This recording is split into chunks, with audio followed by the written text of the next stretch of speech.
out for Leo, watch out for Charlie Walk, watch out for Harvey Weinstein. Why do you feel like you get so much pushback on some of this stuff? Because I'm Dame Dash. What does that mean now? I don't really care about what people think because I'm in my own world. You know what I'm saying? Like, I don't care. Like, say what you want to say. Like, the minute that I care what other people think, I lost. That was from one of the most fiery podcasts in the lexicon, Heather B. Fiery. Come on, man. If I'm not mistaken, I could be mistaken. He'll correct me. Okay. And I'll tell you when the first time I believe I met this man, conscious of who he was or who he is. But since then, I've watched his star, his trajectory grow and grow and grow. And I watch him be brave in places and spaces that many people wouldn't dare to do because you could lose it all based on your truth and what you feel and what you believe. This man he's a people soldier, Heather B. This man throws it all out on the line, but I don't think he does it for any other reason but because that's his purpose. I love what he does. I love what he stands for. I love who he stands up for. And he does it in spaces that a lot of people would have been scared to do it. Might have even cost him a job. But it gained them new jobs and new opportunities. Welcome to the show, the one and only Mr. Van Lathan is here. Word. Van Lathan. Man. We happy to have you, homie. Word. Van Lathan is in this motherfucker today. Always hear the best things I'm about telling you. That's what the fuck I'm talking about. That intro right there, Sway. That was amazing. I appreciate that, bro. I appreciate those words, man. I'm very happy to be here with y'all today. Like, and obviously you guys know what you mean to the culture. It's weird to be in this room, just seeing just how many iconic moments have happened. Like in this room, so I'm really, really happy to be here. Thank you, man. Thank you, man. Happy to have you. Van, you got quite a few iconic moments under your belt as well. That Dame Dash interview to me was iconic. I love the way you interview your interviewees. You challenge them. You don't just let them say frivolous things without questioning what that means and what that is. I appreciate you for that. The other thing is when I first came into the broadcast journalism, that wasn't my goal necessarily. I was an MC, and I was trying to be. Really, at that time, I was trying to be Russell Simmons, but we all were. You know, it was a whole era of guys who was trying to be Russell. Yeah, I mean, when we first gained knowledge, because at first, like a mogul like that was a shadowy figure. We didn't really know who those people were. Yeah, and then there became this awesome era where we knew exactly who these guys were. Like when we knew Russell, we even knew like Lyles and all of those guys and Puff and all of those guys, and they taught us like how to build, and they taught us what ownership and black excellence and real black wealth really looked like. Because we didn't really even know at that point. We was watching BET like all day. We didn't really know who Bob Johnson was, not like that, not till later. So we were all trying to be Russell, all trying to figure out, all had our little shit record labels wherever we were. Indie labels. Indie labels. Some whack rappers. rappers. Put our little clothing brands out with a blueprint. You know what I'm saying? Some clothing lines, too. I always felt like when I got to a certain place, I'm always going to keep the door open and look behind me if folks are still behind me and say, come on in, the door is open. The door is open. I learned, and I'm a paraphrase, but I'm gonna do this whack when I was reading the biography of Malcolm X, and then when they talk about media being the most powerful entity in the world, it can make a guilty man innocent and an innocent man guilty, and it controls the minds of the masses. Yeah, sure. Right, and so from that point, I said, when I get into a place, in a position, I'm gonna tell the truth. I'm gonna talk about my people. I'm gonna talk about our struggle, because there isn't enough representation to do that. I'm going to challenge anybody that comes in front of me. When I watch what you do, I feel like that's that idea 3.0. You know what I mean? Yeah, absolutely. You know, we all got to pass not even pass the baton, share the baton. See? Yeah. That's very important what you just said. Yeah. What you just said was that everybody needs to understand that it's about sharing rather than passing. Yes. Right. The way it's been set up for black people, for brown people in this country forever is that this fierce competition that we've all had to have one or two slots so that they can make a couple of people kings and everybody else paupers. The reality is now we've survived that. So how do we thrive with the new rules that we're going to set? So the reality is that baton actually doesn't have to get passed. We should be building onto it so where everybody could grab it. Yeah. Because there was a point where there could only be one Denzel, there could be only one Will, there could be only one Bob Johnson, one Puff, one. Nah, now we have the knowledge base, we have the economic base for everybody to have a part of everything if we are actually willing to share with one another. Yeah. That's the part. The part is, what are you willing to do to show your brother that you will? We talk about so much what we survived, right? Like everybody here from a neighborhood. I'm from South Baton Rouge, Louisiana, right? Everybody here from a neighborhood. The way that we qualify our neighborhoods is to tell what we came through, what we survived, right? The question for the next generation of black people is, what did you build? Not what did you survive. What did you build? So you came through that. They can't kill you anyway. Your skin is obsidian. You're made of God. So they can't kill you. They weren't going to be able to. You came through that. That's what was going to happen. Now, what did you build for the next generation? Because if the people before you are surviving the same shit that you went through, that's on you, doc. Right. That's your fault. Let me ask you, what is it that you're aiming to build, or what are you building right now? I'm aiming to build people who have an understanding from an economic and political basis about like what this country actually is. Like informed and deadly sharp black Americans. What I mean by that is like we have to know specifically how we got to where we are so that we know how we built this thing to the next level. And it's not allegiance to any political party. It's not allegiance to any celebrity. It is allegiance to the idea of us, what we're going to build together. And there's going to be some sacrifice that's involved in that. And there's going to be some losses along the way. But if you truly, actually believe in your people, if you believe in freedom, justice, and equality, you will invest into that. And there's not any way to do it except for together. So, and a lot of that is going to be about challenging each other, but also having patience with each other and actual genuine love for each other. Like when you talk about your family, and we always talk about this thing as a family, when you talk about your family, the thing that separates the people in your household from outside of your household is what you give and what you accept from them. You get where they come from, so you take a little bit more off them. Like your brother and your sister and stuff like that that's living inside the crib with you, they might do some real fucked up shit that somebody outside your house, you might not accept that from them, but you're going to take it from them because you get it. Right. And so we have to kind of be a little bit more about that. And that's why that baton thing really struck me, is because I don't need no batons passed. I just need it shared. I like that. And even though Dame, people get at Dame. People, listen, I understand that Dame, sometimes I'll be on the phone with Dame. I'm like, nigga, you know who you talking to? Don't talk to me like that. Like, what's wrong with you? Like, you know what I'm saying? It's like I'm a man. I'm like, dang, chill. You know what I mean? But when you're listening to him, understand what he's trying to say. He always says, yo, pass the plug. Give you the knowledge. Give you this. So even though he's screaming, sometimes tuck your ego and listen, but don't take no shit off nobody. Dame, watch how you talking to people. That's Van Lathan, ladies and gentlemen. This is no disrespect to anyone at TMZ, but I had no idea they would hire someone that has this much whiff to their brain power. Like the first time when I didn't no disrespect, put that with but the fuck brand. you. Not a fuck you, but I thought it was mainly like people who really care more about the surface and not the layers beneath, you know? And when I first got introduced to your work, to your voice, to you as a thought leader, was when you did have that exchange with Kanye. And I wondered to myself, and that's why I love why you have the Red Pill podcast, but I wondered to myself, what made this man who thinks in this way choose to work at TMZ? It's a long story, but to be honest with you, like when I first started working at TMZ, like it was a life lesson for me, because I had moved out to LA. I was writing, doing all of this stuff. I was 31 at the time that I got there, and I was a tour guide. Like I had been on unemployment, really playing basketball for a couple of years, just kind of figuring out. And so I was a tour guide. I just needed a job. Okay. I didn't really know too much about TMZ. The only thing I know about TMZ is these are the people that, had brought the Michael Jackson thing out or whatever like that. I didn't know too much about it. And then, and they did celebrity news or whatever. So like I learned about it while working there.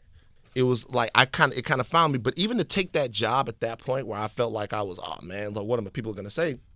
It was where I needed to be and what I had to do. So I think just as you were learning, I think they were learning. Yeah. I think some certain stuff would happen inside the office, stuff like that. I'd be like, hey, no, wait a minute. And they would be like, really, for real? Yeah, well, whatever. So, but that's how you went about changing the culture wherever you are. You know, you got to use that mouth and that soul that God gave you. So, Word up. So I don't know if they knew. Changing the culture wherever you are. You got to use that mouth and soul that God gave you. And that's purpose. And that's the part that everybody ain't willing to do, though. Especially when you're getting comfortable. You've been in a seat for a long time and you're getting a lot of money. Because everything you said, I used to love it. Every now and then I would get on when you was on. And I know people there. You got real journalists there that do the real work. Yeah, without a doubt. Do the true work. But not everybody would be willing to take that gamble, you know, to speak their truth to that loud to the point where it's going to offend a lot of folks, where it might even cost you a job or whatever the case may be. But you have that heart. That was in you before you got there? Yeah. Okay. Yeah, so like I was What'd you learn? Like what did you study coming up? Like how did you get informed? Well, so it started in a couple of ways. Well, my Uncle Marvin sent down these World Book encyclopedias when I was a kid, right? Okay. And I would just read through them. And I would sit down and read, and they had these one specific part of the encyclopedia that they would do back in the day before they had Wikipedia kids. We used to have to work for knowledge. Now y'all got all the knowledge in the world at your fingertips. It's different when I was young whippersnappers. But it would be like a book of the year every single year, and you would read about everything that happened. And I started to get a sense as a young kid of how much knowledge I didn't have, right? And then there was this weird rush of different knowledge bases. My cousin Daryl converted to the nation. He became a Muslim. So I was hearing this from him. I was hearing this worldview from my mother. I was hearing this more conservative worldview from my dad. And I was asking questions really at a young age, like what's right? Like what is, like who's telling the truth here? Right. And then and my classmates were all white.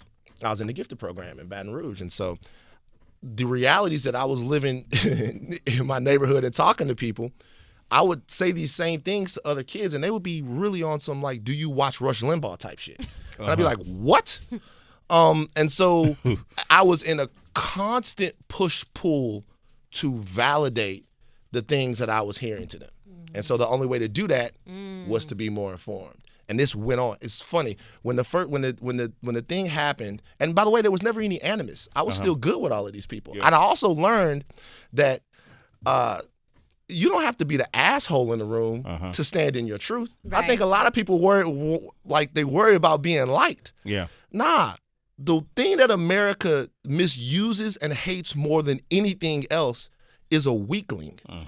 So that's kind of where that started. And it kept going on. Like when I first got on TMZ, I would get like emails from old classmates, white classmates, be like, yeah, I see you haven't changed. So, still old Van. Still there's Van. There's Van making trouble. But yeah, so that's kind of how the thing it is, and I'm an emotional guy, so it's second nature to me. It's never anything that was really contrived. Okay. There was a show on MTV years ago, Direct Effect, and I remember seeing Sway walk onto the set of Direct Effect with a whole bunch of stuff around him, and I remember walking on the set. I was like, okay. He's not going to be there that long. He's going to be effective, but there's other things because of his spirit that I recognized. Same thing when I saw you. Too much that Tracy said. I was like, he's not going to be there that long. This man speaks with a conviction in his spirit. There's an energy that's coming with him. Were you ever spiritually challenged being in those environments, and how did you deal with it? Yes. Right.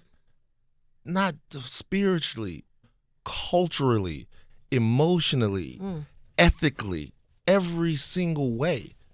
Absolutely. You like there are people there were people I would call up and I'd be like, yo, this is the last day, this is the last thing I can't do. Right. Right. And I'm gonna drop a name. Killer Mike. Don't leave, we need you there. Whatever. Shout out to Killer Mike. Shout out to Killer Mike. Hey, always. Always, if you need a different way to think, if you need just brilliant. I think he's the most brilliant man I've ever met. Yeah. So hey, don't leave. We need you there. Don't break. This is breaking, Van. Don't break. Don't leave. We need you there. stay put. And a lot of those things happen to be, you just hate to see what you know get represented in a way that's not accurate. And you're standing here saying, yo, I'm from here, I'm from that. I know what's going on. I know what's being talked about here. I need you to accept that maybe you're wrong. Can you give us an example of when that happened? A concrete example. I'll give you one. Okay. So there was a time when I wasn't in the office. I was doing camera and doing the tour, so I wasn't in the office, right? And Suge Knight had made a comment. He's like, one of his friends or something like that, one of those guys that hangs out with Adam Sandler, had used the N-word. And he's a friend of Suge Knight, and he said in his drunken ramble or whatever that Suge Knight had given him permission to use the N-word. And I'll let that breathe. let that breathe. Let that breathe. That's a real thing. He said that. Believe that. I was so bold enough to use it as the card. Like Suge Knight said I could say it, so I'm good. And Suge Knight, I guess, I don't even remember the clip, had said that he believed that the N-word described black people better than African American. That it was N-word over African American. And there was a poll.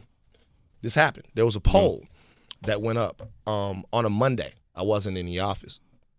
On the site. That asked that question. Wow. They put that question on the site. Yeah. And so this is the thing. Okay? So I'm somewhere and I'm sitting down. And then this pops up on my phone, and I'm out of the office. Now, I know the people in the office, so I know who they really are.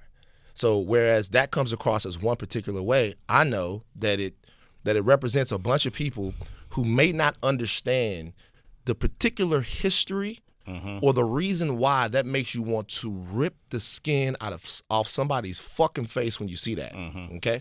When you see those two things, while that... So it's my job to go back in and really represent that. But before you do that, you ask yourself, is this reaffirming spiritually and mentally healthy for me to be triggered this way every single day? Yeah. For really no reason. It's really not like, and this is the thing with specific types of news. There's news that, like, if we start talking about right now what's going on in Iran, we're going to see a lot of images that we're uncomfortable with. We're going to see a shot down airliner. We see parts of wreckage of a plane and all of that. But once you've consumed that news, right, it makes you a more informed person geopolitically, and it makes you a more savvy person in understanding what happens between nations. There's other news that triggers you for no reason. So you see it. Yeah. It's very upsetting. You get mad. But then you don't get anything in return. And you start, at least for me, after a while, you start to ask yourself, why?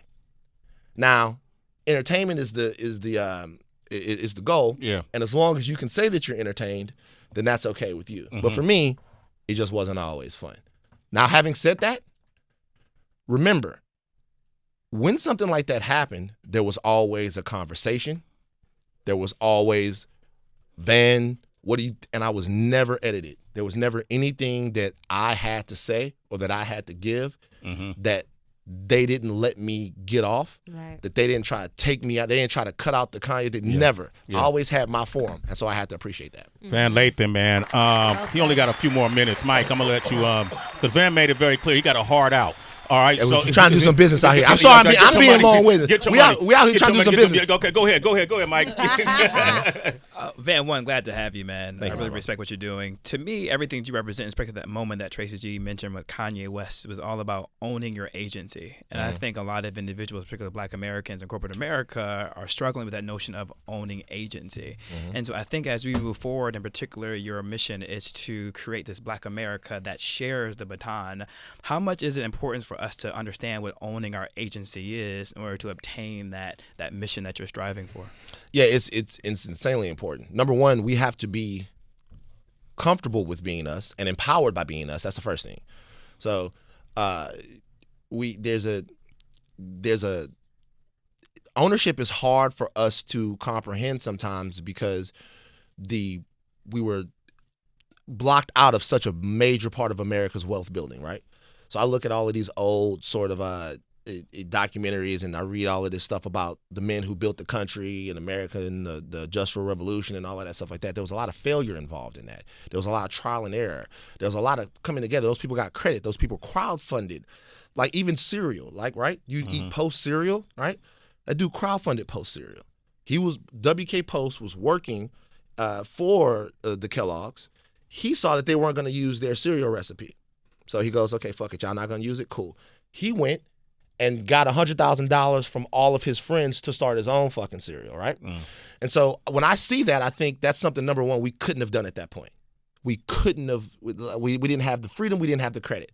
Now when I look at us, back to your point, I look at people that have the capability to do all of these things, but for some reason have been taught something about themselves and have accepted something about themselves that whatever we produce is of lesser value. So the first thing we have to do is believe in the value of African American thought, Black American thought, Black American product, and really Black American life. So the agency is going to come from the belief that I'm better off doing something if I do it with you. Oh. I'm better off doing something if I do it with Sway, if I do it with everybody. You know what I'm saying? So, and that's a tough thing to get through, right? Because at this point, if you start a cereal company, you're up against Post. And you've been eating cornflakes your whole fucking life. I don't think they make cornflakes. But whatever. So we have to believe in what it is that we can do. Van Lathan, man, I know you got to go. You got to see. This is the first of an ongoing series. It will be. Talking and so with I got to do something then. Okay, all right. Okay. I'm up here at Sway, man. Give me a beat. I gotta go in. I got no. Give me a beat. No, I'm just fucking around. No. Don't do it. Don't do it. No. Please. I was just fucking around. You asked for it. Let's go. Yeah, 1, 2, 1, 2. No, y'all. I promise. Set him up. Have the beat. No, I can't. No, I can't do it. I can no. 1, 2, 1, 2. Always get it. Y'all sucking my soul out of my body. 1, 2, 1, 2. Always get I it. just told the world how brave he is. What's happening right there? Hey, that you reached the limit of my brain. I remember being in the fucking lunch table, everybody beating around, going Van, and be going. All right, then before you go, Van, since we couldn't get bars out of you, right, we got to let you go into the mystery sack. Go ahead and reach in. Dig deep, dig deep. Put your hands into Sway's sack. That sounds gross. It's Sway's Mystery Sack on Shade 45. I got to have the big break down the rules, man. All right, Van, you got to go in the Sway sack. You got to pull out 3 questions, one at a time. Read it out loud, and you got to answer honestly. Good luck, Van.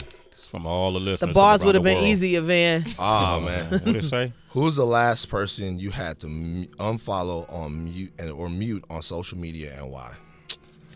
I muted every single TMZ employee. Did you? Yeah.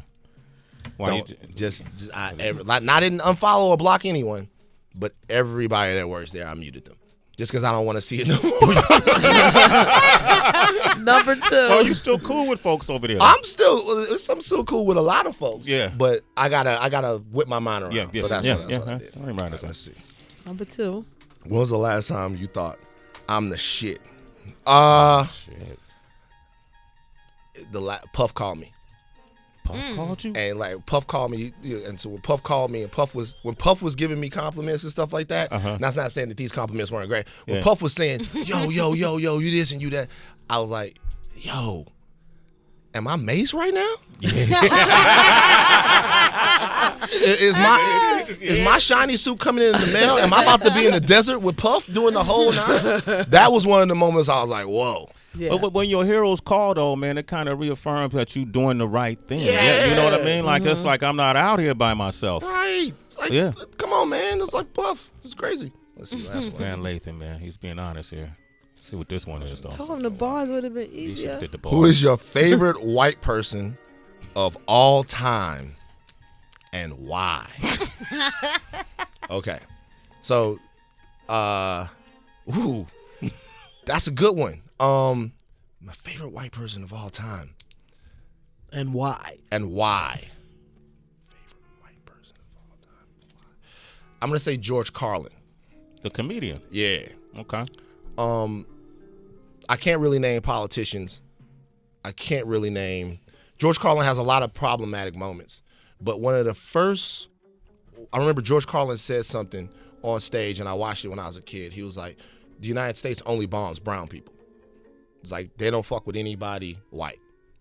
And I just remember one of the first white. That's true. Yeah, like one of the first people that I can remember actually being of that skin tone and challenging the American power structure with the mic was him. Now, Noam Chomsky would be another one, but I would say George Carlin. And he's got all kinds of problematic stuff. People gonna pull up. You know, he said the N-word on stage and all of that stuff like that. But to me, looking at him, just the